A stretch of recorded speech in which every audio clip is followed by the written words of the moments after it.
আসসালামু আলাইকুম ওয়ারাহমাতুল্লাহি ওয়াবারাকাতুহু। সুপ্রিয় দর্শক, আমার চ্যানেলে আপনাদের স্বাগতম। আজকে আমরা কথা বলবো আদম আলাইহিসসালাম আর কুকুরকে নিয়ে। প্রচলিত আছে যে কুকুর আদম আলাইহিসসালামের পরে সৃষ্টি হয়েছে। কেউ কেউ বলেন আদম আলাইহিসসালামের একটি অপবিত্র অংশ থেকে কুকুরকে সৃষ্টি করা হয়েছে। আজকে আমরা কুকুরকে নিয়ে সব ধরনের প্রশ্নের উত্তর জানব এবং বোঝার চেষ্টা করব কেন আসলেই কুকুরকে অপবিত্র বলা হয়েছে। কুকুর হচ্ছে অপবিত্র প্রাণী। ইসলামে বলা হয়েছে যে তা অপবিত্র, কিন্তু কেন? প্রভুভক্ত একটি প্রাণী কুকুর মানুষকে অনেক ভালোবাসে। সে তার মালিকের কথা যথাপরিমাণ মেনে চলে। এমনকি কুকুর আপনার বাড়ি, গাড়ি, জমিন যাই বলুন না কেন সব ধরনের গুরুত্বপূর্ণ সম্পদ পাহারা দিতে পারে। তাহলে কুকুর কেন অপবিত্র? এর উত্তরে দুটি বর্ণনা পাওয়া যায়। একটি বর্ণনায় বলা হয় একজন ইমাম তার স্বীয় কিতাবে বলেন যে হযরত আদম আলাইহিসসালামকে যখন আদম আলাইহিসসালামকে সৃষ্টি করা হয়েছিল মাটি দিয়ে তৈরি করার সময় উনার রূহ ভিতরে দেওয়ার পূর্বে যখন তিনি বেহেশতে ছিলেন তার শরীর ঠুনকো ছিল। শয়তান তখন প্রত্যেক দিন তার চারিদিকে ঘোরাঘুরি করত, তাকে দেখত, বোঝার চেষ্টা করত আসলে এর মধ্যে এমন কি আছে। শয়তান প্রতিদিন আসতো এবং ঘোরাফেরা করত।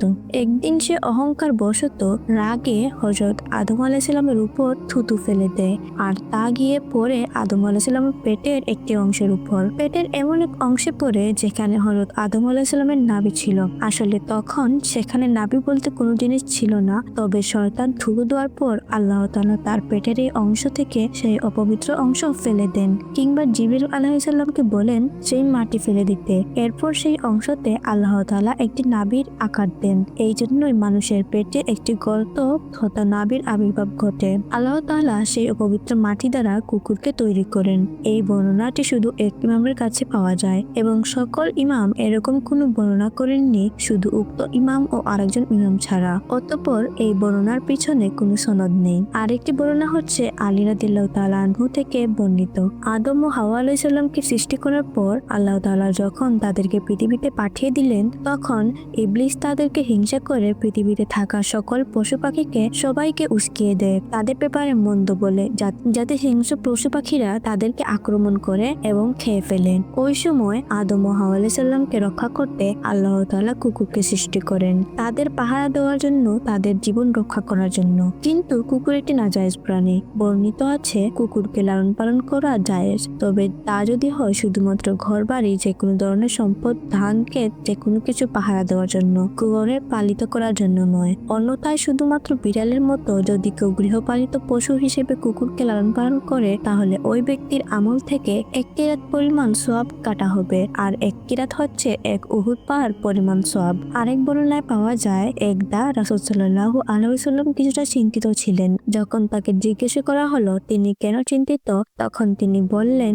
যে জিবরাইল আলাইহিস সালাম ওয়াদা করেছিলেন তিনি কালকে রাত্রে আসবেন, কিন্তু তিনি কালকে রাত্রে আসেননি, এখন পর্যন্ত এখনো আসেননি। তখন রাসূল সাল্লাল্লাহু আলাইহি ওয়াসাল্লামের মনে পড়ল ওনার খাটের নিচে একটি কুকুর ছানা আছে। তিনি ছানাটিকে আদর সহিত ঘর থেকে বের করার আদেশ দিলেন। অতঃপর তাকে বের করার পরের দিন রাত্রে জিবরাইল আলাইহিস সালাম আসলেন। তিনি বললেন যে ঘরে কুকুর ছানা থাকে সে ঘরে আমরা প্রবেশ করি না। এতে স্পষ্ট বোঝা যায় যে কুকুরকে ঘরে নিজের সঙ্গী হিসেবে লালন পালন করা গুনাহ, এমনকি তা হারাম। এমনকি যে কোনো ব্যক্তিকে কুকুরের বাচ্চা কিংবা কুকুরের সঙ্গে তুলনা দেওয়া কবিরা গুনাহ। এর জন্য স্পষ্ট কোরআনুল কারিমে আছে তোমরা অন্যকে উপহাস করো না, কারণ উপহাসকৃত ব্যক্তি উপহাসকারী থেকে উত্তম হতে পারে। বিজ্ঞান বলে কুকুরের মধ্যে শূকরের মতো কিছু মিল রয়েছে। তারা শূকরের মতো অধিক অপবিত্র থাকে, তারা অপবিত্র খাবার গ্রহণ করে। অন্যদিকে বিড়াল একটি পবিত্র প্রাণী যাকে রাসূল সাল্লাল্লাহু আলাইহি ওয়াসাল্লামও অত্যধিক ভালোবাসতেন। বিড়াল লালন পালন করলে আপনার আশেপাশের নেগেটিভ এনার্জি থেকে বিড়াল আপনাকে বাঁচাতে পারে। বিড়াল ভূমিকম্প আসার আগে আপনাকে ইঙ্গিত দিতে পারে। এমনকি বিজ্ঞানীরা বলেন বিড়াল সঙ্গী হিসেবে থাকলে অ্যান্টি ডিপ্রেশন থেকে তারা আমাদের বাঁচিয়ে রাখে, হার্ট অ্যাটাক হওয়ার রেট কমে যায়। সুবহানাল্লাহ, একটি বিড়ালের মধ্যে কত ধরনের নিয়ামত। সুতরাং এটা একান্ত আপনার ইচ্ছা আপনি বিড়াল পালন করবেন না কুকুর, কিংবা প্রয়োজন হলে কুকুরের লালন পালন আপনি করতে পারেন, কিন্তু আপনি প্রয়োজনে কুকুর লালন পালন করছেন না এমনিতেই গৃহপালন করছেন তা অবশ্যই ভেবে দেখবেন। এটাই ছিল আমার আজকের ভিডিও। আশা করি আপনার ভালো লাগবে এবং এই ধরনের গুরুত্বপূর্ণ জিনিস জানার জন্য অবশ্যই আপনি আমাকে লাইক শেয়ার এবং সাবস্ক্রাইব করে পাশে থাকবেন।